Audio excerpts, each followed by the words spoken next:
mata kuliah ini adalah bagian yang lebih lanjut setelah kita belajar filsafat hukum di level S1, strata 1, kita masuk filsafat ilmu di strata 2 atau magister ilmu hukum. Nah, filsafat ilmu ini sendiri adalah bagian dari pembelajaran yang integral sehingga diharapkan setiap mahasiswa mampu belajar dengan nyaman terkait apa manfaat dan bagaimana kriteria ilmu untuk melihat sistematika pemikiran-pemikiran di dalam suatu pembelajaran. Mohon maaf. Nah, kalau bagi saya sendiri di sesi yang akan saya ajarkan itu, saya akan berbicara 6 hal. Yang pertama adalah kriteria kebenaran ilmiah, yang kedua anatomi ilmu, kemudian struktur hierarki keilmuan, dan kemudian saya akan mengajarkan juga perkembangan aliran filsafat dan ilmu pengetahuan, terus maju ke pertemuan terkait batas-batas penjelajahan ilmu pengetahuan, dan kemudian sesi akan saya kompletkan dengan etika pengembangan ilmu pengetahuan. Dan hal tersebut tentu saja dibagi per 6 sesi. Nah, di sesi pertama ini kita masuk ke kriteria kebenaran ilmiah. Sebagaimana yang kita ketahui, dalam konteks kriteria kebenaran ilmiah ini kita akan banyak belajar terkait apa itu kebenaran. Nah, kebenaran ini kalau mau mengacu kepada yang dinamakan dengan teori, adalah sesuatu yang bersifat eksistensial, bahwa kebenaran merupakan sesuatu yang ada dan tidak dapat dipisahkan dari hidup manusia. Sesuatu yang eksistensial, dari kata eksis, dan eksisnya ini bukan hanya sekedar eksis, tapi eksis yang sudah terstruktur. Itulah yang dipahami sebagai eksistensial. Nah, kalau dari etimologi, kebenaran ini kan bisa diartikan sebagai yang pertama, suatu keadaan atau hal yang cocok dengan keadaan atau hal yang sesungguhnya. Itu kebenaran. Suatu keadaan yang cocok dengan hal yang sesungguhnya. Etimologi kebenaran juga bisa diartikan adalah sesuatu yang sungguh-sungguh atau benar-benar ada. Dan etimologi ketiga adalah kebenaran itu bisa saja didefinisikan menurut kelurusan hati, kejujuran. Ini merupakan apa yang diklasifikasi oleh tim penyusun kamus Pusat Pembinaan dan Pengembangan Bahasa di tahun 1994 pada halaman 114 sampai 115. Jadi kalau menurut Lawrence Bagus sendiri, kebenaran itu adalah lawan dari kesalahan, kesesatan, kepalsuan, dan lawan dari kadang itu adalah opini. Kalau begitu, secara umum, kebenaran merupakan kenyataan adanya yang menampakkan diri sebagai sesuatu yang ditangkap melalui pengalaman. Nah, jadi pengalaman tentang kebenaran ini yang pahamin adalah akal secara subjektif atau subjek dalam kesamaannya terkait apa hal yang dialami sesuai apa adanya yang menampakkan diri kepadanya. Nah, sampai di sini kadang-kadang ketika kita belajar ilmu kebenaran terkait dengan logika ini, kita harus paham ya, ada yang dinamakan dengan kebenaran secara ilmiah dan kebenaran secara alamiah.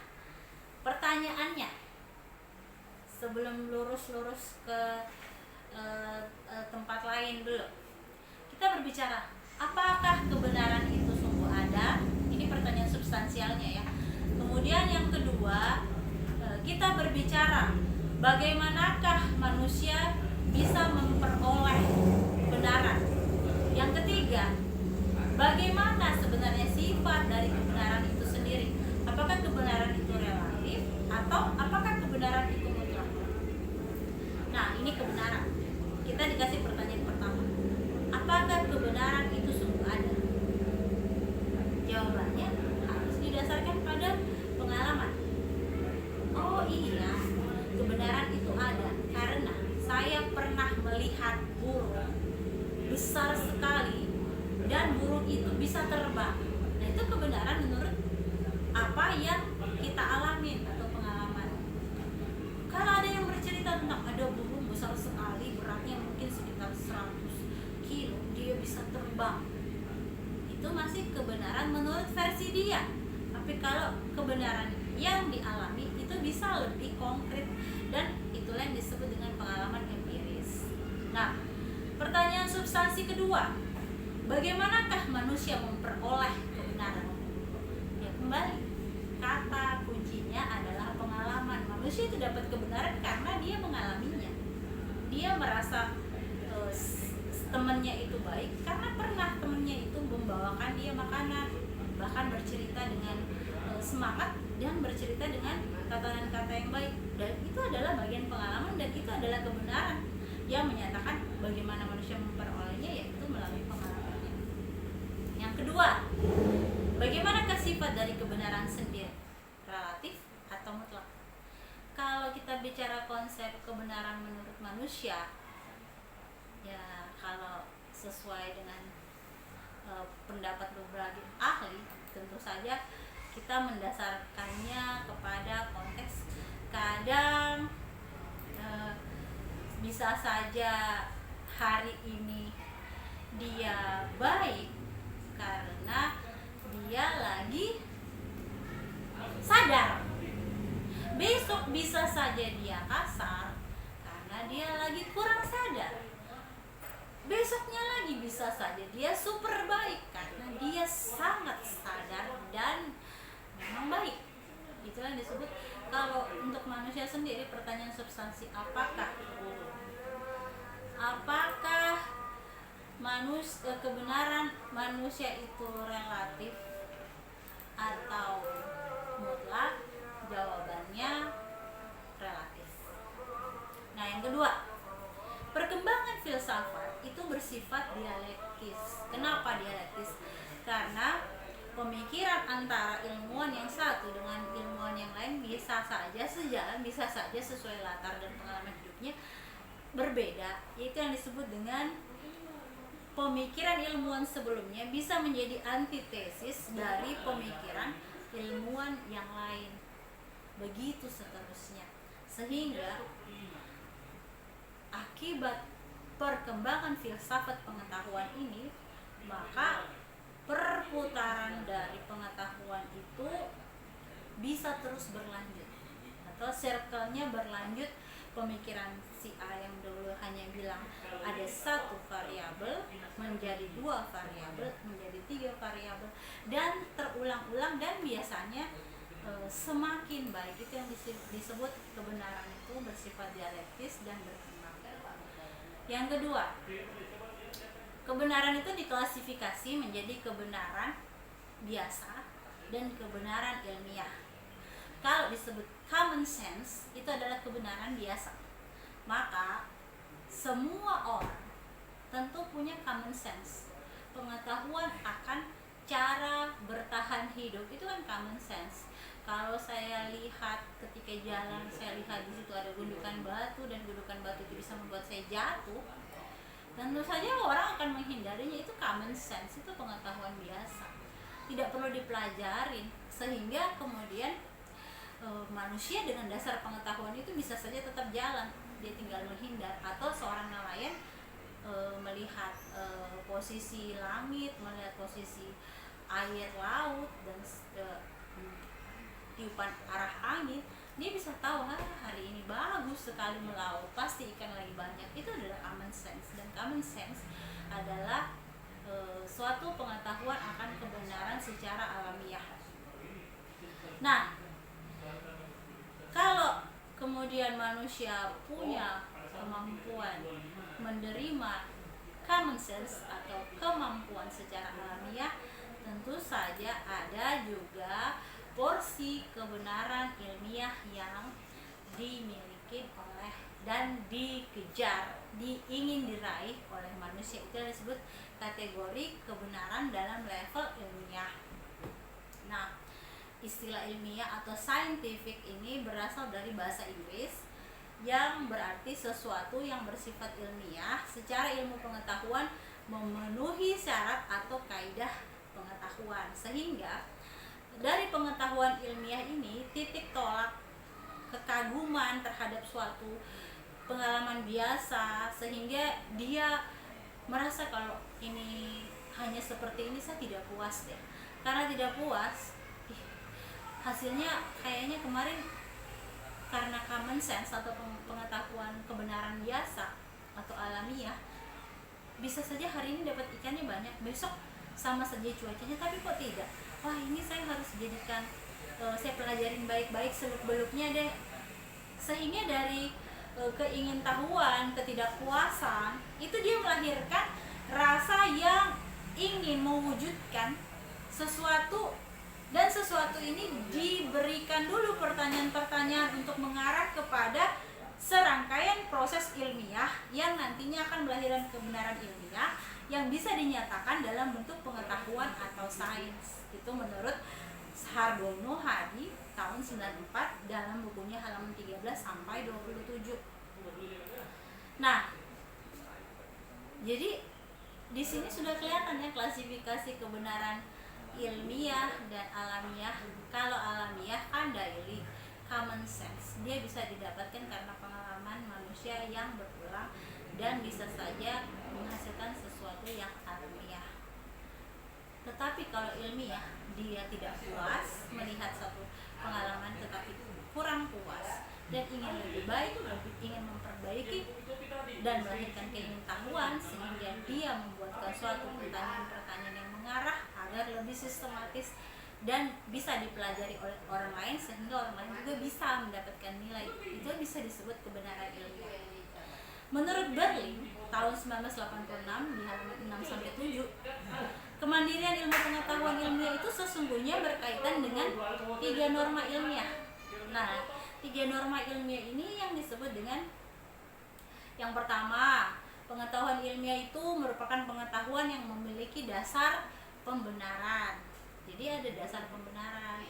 Mengapa orang bisa melaut pada kondisi cuaca seperti A, B, C dan seterusnya, itu adalah dasar pembenaran.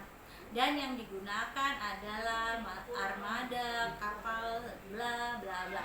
Nah, kemudian yang kedua, pengetahuan ilmiah itu berbeda sama pengetahuan non ilmiah atau biasa karena bersifat sistematis. Jadi ada alur di situ, ada periodisasi, ada rute, ada roadmap A sampai Z sampai betul-betul didapatkan konklusi atau kesimpulan. Jadi dia komprehensif prosesnya. Kemudian yang ketiga, menurut dalil, untuk mendapatkan pengetahuan kebenaran ilmiah sesuai norma ilmiah, pengetahuan itu harus bersifat intersubjektif. Jadi kalau subjektif berarti berdasarkan satu pendapat orang saja, tapi kalau intersubjektif harus beberapa orang atau harus berdasarkan beberapa pengalaman empiris, baru bisa diklasifikasi sebagai pengetahuan yang benar-benar tersusun baik atau sistematis dan bisa menambah pengetahuan bagi orang lain. Itu yang disebut kebenaran ilmiah, itu adalah sebagai a higher level of knowledge. Artinya karena ilmu atau pengetahuan ilmiah itu merupakan hasil dari aktualisasi kebenaran ilmiah sendiri melalui prosesnya tadi itu. Jadi dia sangat komprehensif, seharusnya sangat kaya ya. Nah, sekarang kita kalau begitu dalam lingkup belajar, misalnya di bidang hukum, filsafat ilmu menjadi filsafat hukum, apa saja sih sebenarnya yang nanti bisa mempengaruhi? Nah, yang mempengaruhi yang pertama adalah faktor manusia, kemudian faktor norma atau hukum itu, kemudian faktor ilmu pengetahuan hukum, kemudian teori hukum, kemudian penelitian hukum, dan ada sistem nilai atau Pancasila. Jadi selalu kita berpikir ada pengetahuan yang dihasilkan dan bermanfaat, itulah yang disebut filsafat dalam konteks ini. Nah, sebenarnya filsafat itu sendiri semua orang biasa berpikir, tetapi kan berpikir ada yang disebut berpikir biasa, ada yang disebut berpikir ilmiah. Berpikir biasa, apa bedanya dengan berpikir ilmiah? Tadi sudah dijelaskan juga oleh saya tadi, kalau kebenaran ilmiah sifat biasanya itu belum tentu menghasilkan sesuatu yang terukur, tetapi cukup mudah karena merupakan common sense atau kebiasaan sehari-hari. Kebenaran ilmiah ini melalui proses trial and error. Jadi kadang-kadang coba berhasil, coba gagal, coba diantara dua hal, berhasil dan tidak berhasil. Tokoh A bilang kayak gini prosesnya, tokoh B bilang harusnya prosesnya kayak gini, dan itu semua yang disebut dengan kegiatan berpikir yang dilakukan secara sistematis dari awal sampai akhir, dimulai dari rasa ingin tahu, dimulai dari satu objek yang selalu masih misteri, dan kemudian bisa mempersoalkan apa sih nanti jawaban yang akan diberikan. Itu yang disebut dengan pengajaran yang diberikan oleh tokoh yang merupakan gurunya Plato, yaitu Socrates. Jadi sebenarnya kajian filsafat itu sendiri kan ketahuannya sebenarnya dari ontologinya, aksiologinya, epistemologinya. Saya hanya memberikan sedikit penutup sebelum saya akhiri. Kebenaran ilmiah itu sebenarnya lahir dari keingintahuan. Keingintahuan itu membuat kita ingin merumuskan hal-hal yang akan mendukung jawaban-jawaban, dan jawaban-jawaban itu tentu saja akan menghasilkan sesuatu yang bermanfaat bagi setiap orang yang belajar. Itulah yang disebut filsafat ilmu. Jadi filsafat ilmu itu secara teknis dia tentu saja memiliki struktur pemikiran. Nah, pertemuan selanjutnya saya akan membahas struktur pemikiran tersebut, cara membedahnya. Terima kasih atas perhatiannya. Mohon maaf apabila ada beberapa hal yang terulang dan cukup membingungkan, tetapi itulah seni belajar. Ada kekurangan-kekurangan ya karena manusia yang memberinya. Jadi masih relatif, tidak betul-betul sempurna. Terima kasih. Wassalamualaikum warahmatullahi wabarakatuh. Saya Lisa Mary dalam pembelajaran filsafat ilmu untuk S2 teori hukum. Terima kasih. Sudah selesai, guys. Tabe. Pak Deka, Pak Wadek sudah. Aduh.